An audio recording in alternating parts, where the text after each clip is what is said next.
हाँ भाई, सबसे पहले ये बताओ रेशियो एंड प्रोपोर्शन के अंदर कोई डाउट है? नहीं है? तो नेक्स्ट चैप्टर हेडिंग डालो भाई पार्टनरशिप। भाई रेशियो का जो अगला पार्ट है वो है भाई, ये भी बिल्कुल रेशियो पे आधारित है, पार्टनरशिप भाई, साझेदारी।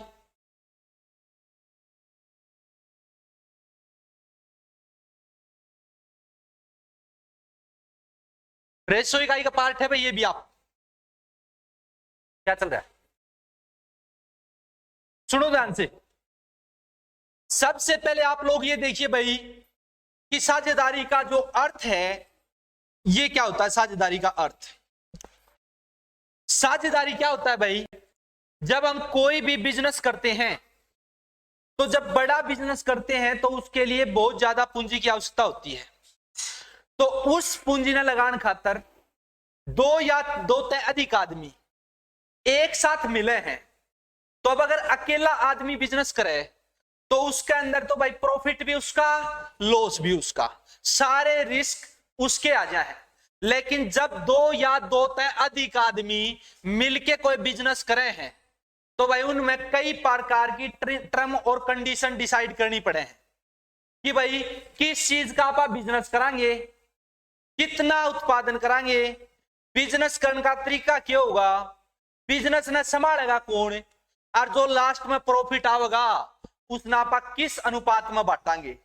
तो ये सारी बात जिस कॉन्ट्रैक्ट में लिखी जा उस कॉन्ट्रैक्ट का नाम हो है भाई साझेदारी, यानी कि पार्टनरशिप। मैथ में क्यों आया? अपना काम है भाई जो साझेदारा का प्रॉफिट होया है उस प्रॉफिट को डिवाइड करना, प्रॉफिट डिवाइड करना है भाई, यो काम है अपना मैथ के अंदर साझेदारी चैप्टर में।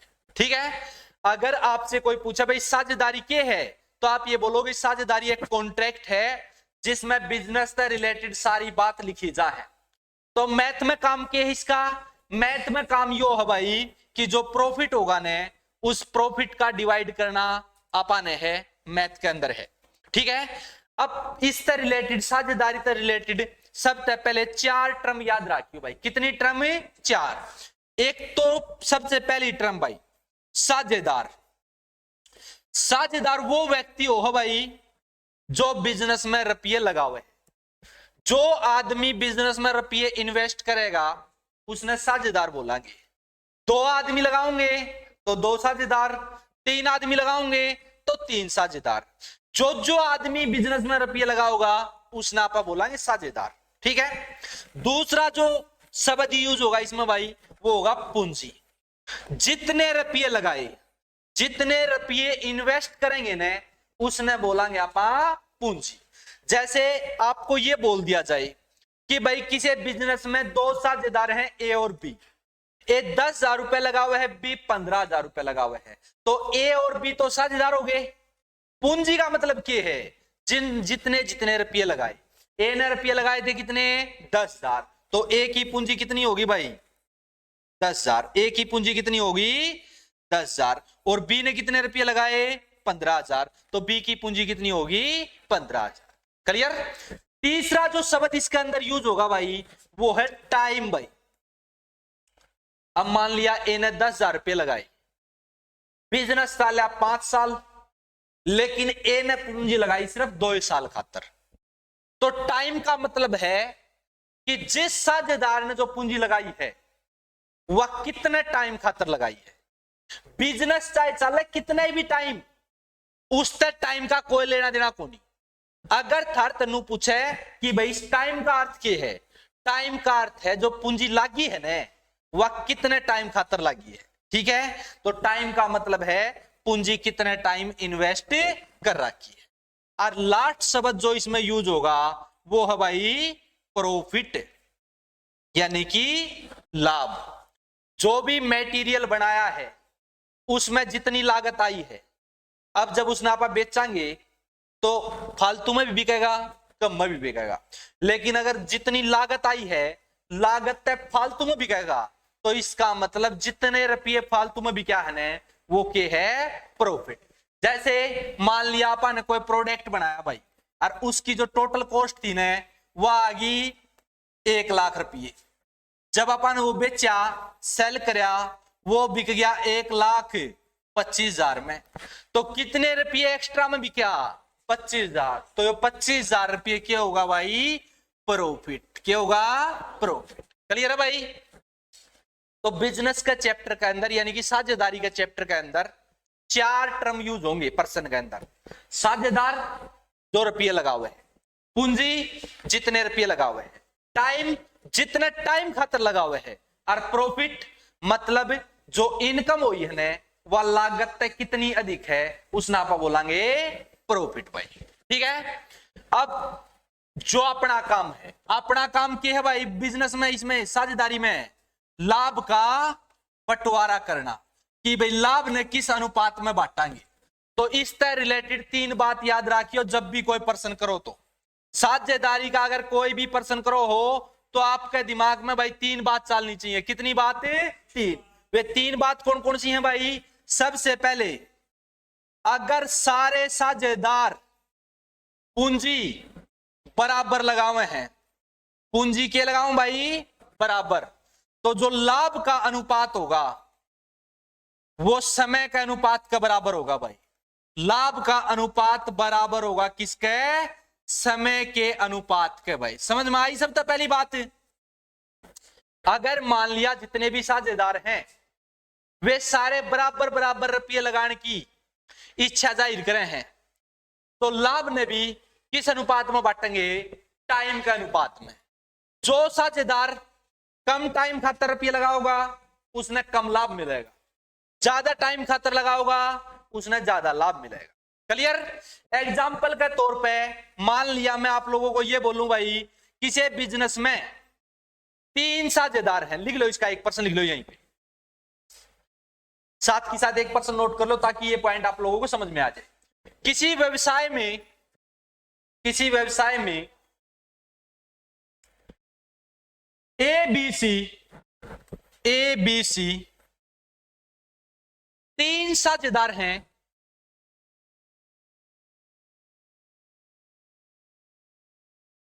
जिनकी पूंजी समान है, जिनकी पूंजी समान है। यदि ए की पूंजी 5 महीने के लिए,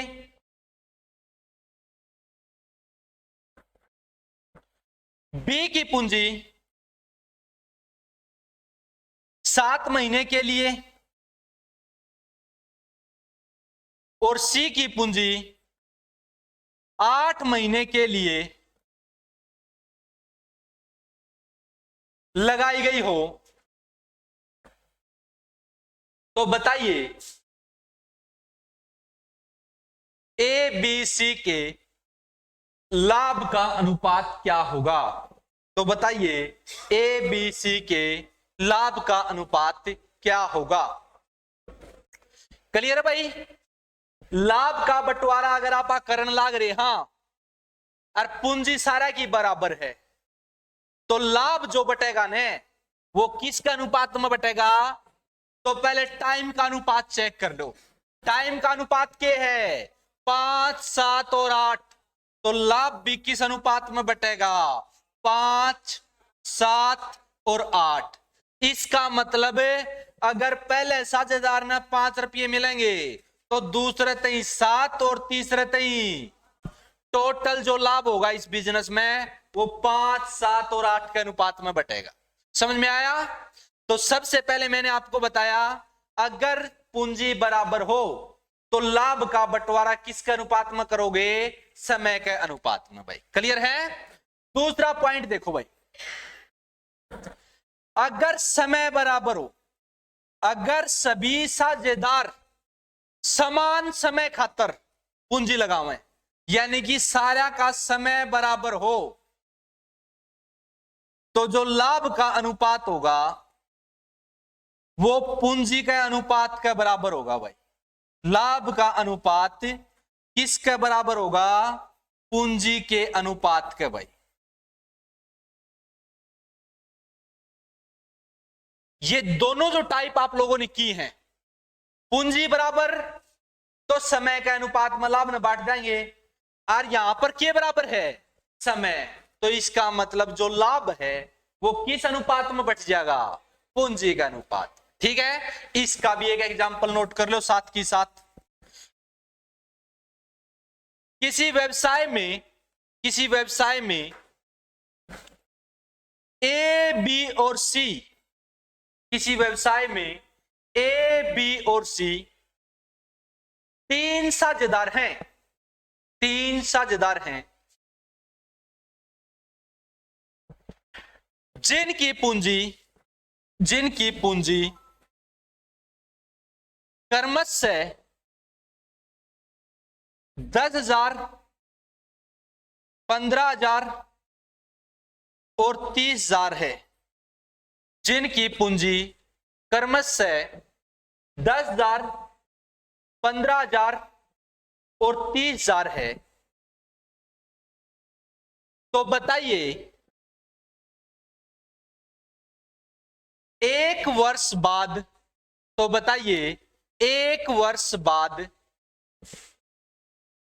व्यवसाय में होने वाले, तो बताइए एक वर्ष बाद, आवाज नहीं रही,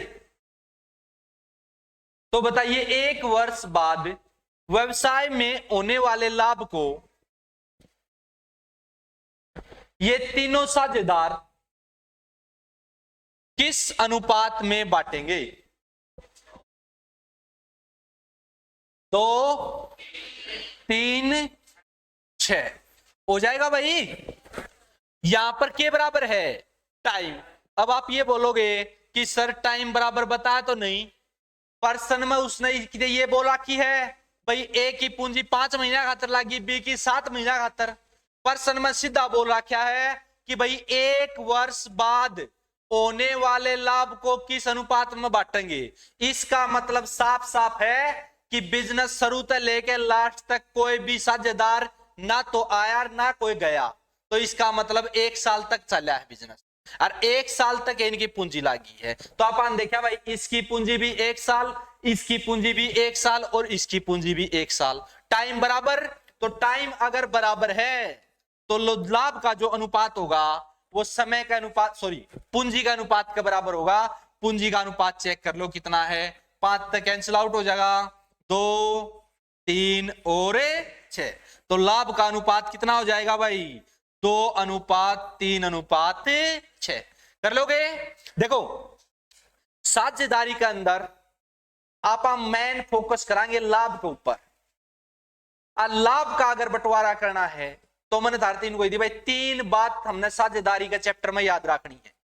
पहली बात क्या थी कि भाई अगर पूंजी सारा की बराबर हो, पूंजी सारा की क्या हो, बराबर, तो लाभ बांटना है टाइम के रेशो में, और अगर टाइम इक्वल हो तो लाभ बांटना है पूंजी के रेशो में। और तीसरा पॉइंट, अगर कोई सी भी चीज बराबर ना हो तो लाभ इज इक्वल टू प्रत्येक साझेदार का जो लाभ है वो निकलेगा भाई पूंजी गुणा समय। ये